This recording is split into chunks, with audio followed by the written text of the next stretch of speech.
Hello दोस्तों, स्वागत है आप सभी का एक बार फिर से MJPRU डेली न्यूज़ में। आज हम बैक एग्ज़ाम से रिलेटेड आप लोगों को इन्फॉर्मेशन देने वाले हैं और बैक एग्ज़ाम से रिलेटेड जितनी भी इन्फॉर्मेशन हमसे हो सकती है हम इस वीडियो में आपको देंगे। तो वीडियो को आप एंड तक देखें और कोई भी पॉइंट मिस ना करें, क्योंकि अब आप पॉइंट मिस कर देंगे तो भाई फिर आप व्हाट्सएप हेल्पलाइन पर जाएंगे और पूछने के लिए वहाँ को जवाब आपको मिलने वाला है नहीं, क्योंकि वीडियो जिस टॉपिक पर हम बना चुके हैं उस टॉपिक पर सवालों के जवाब हम कम देते हैं। ठीक है, तो देखो फर्स्ट स्टार्टिंग करते हैं बैक पेपर की। बैक पेपर है क्या?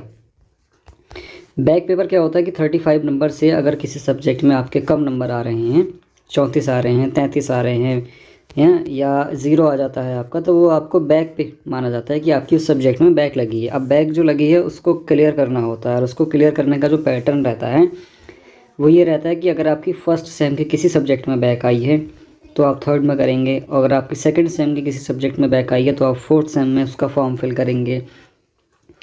ऐसे ही अगर आपकी थर्ड सेम में बैक आती है तो आप फिफ्थ सेम में भरेंगे, और अगर आपकी फिफ्थ सेम में बैक आती है तो वापस से अगर आपकी फोर्थ सेम में बैक आती है तो आप सिक्स सेम में भरेंगे, और अगर आपकी फिफ्थ सेम में बैक आती है तो वापस से जब फर्स्ट, थर्ड और फिफ्थ सेम के एग्ज़ाम होंगे तब आप फिल करेंगे। ऐसे ही अगर आपकी सिक्स्थ सेमेस्टर में बैक आती है तो जब अगली बार सेकंड, फोर्थ और सिक्स्थ सेम के एग्ज़ाम होंगे तभी आप फॉर्म फिल करेंगे। ठीक है, फॉर्म फिल करने के लिए फ़ीस जो जाती है वो 1025 रुपये जाती है। ठीक, और बाकी कॉलेज की फॉरवर्डिंग फ़ीस जो है वो ऊपर से रहती है कि कुछ कॉलेज लेते हैं कुछ कॉलेज नहीं लेते हैं।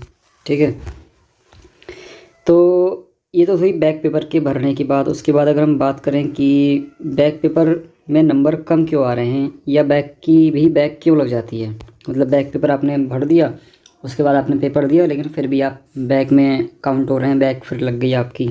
ठीक है, तो देखो बैक पेपर भरने के बाद अगर आपकी बैक लग रही है ना, तो उसका एक मेन रीज़न ये है कि बैक पेपर की जो कॉपियाँ होती हैं वो अलग से चेक की जाती हैं, सेपरेटली कॉपी चेक की जाती हैं, यानी कि आपकी जो रेगुलर कॉपी हैं उनके साथ ही कॉपी चेक हो रही है नहीं। तो जब कॉपी आपकी अलग से चेक होती है, जाहिर सी बात है टीचर्स के पास टाइम काफ़ी है कॉपी चेक करने के लिए, टाइम काफ़ी है, तो वो तो जितना अच्छा लिखा होगा उतने अच्छे पे मार्क्स देगा। और आजकल लिखने का हिसाब आप लोग जान ही रहे हैं कि दिनेश वगैरह से पढ़ के लोग चले जाते हैं और पेपर देखा जाते हैं, ढेर सारा याद करते हैं, लिखते थोड़ा सा ही है, तो बस उसी वजह से आप लोगों के नंबर कट जा रहे हैं बैक में।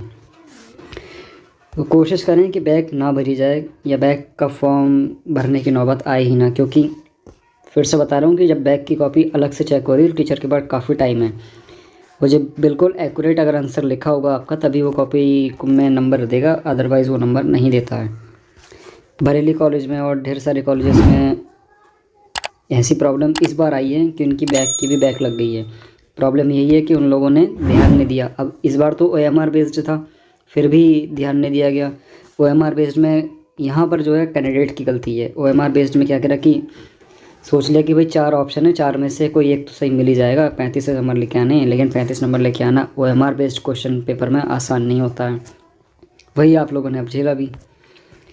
तो इस बार तो ये वाली प्रॉब्लम है, लेकिन अगली बार जब आप भरने वाले हैं तो उसमें आप लोगों के साथ प्रॉब्लम यह आएगी कि बैक की बैक अगर लग रही है तो वो रिटन के अकॉर्डिंग आपकी लग रही है, जितना आपने लिखा होगा उतनी नंबर मिलेंगे, उस हिसाब से आपके पास पास और फेल का रिज़ल्ट आएगा।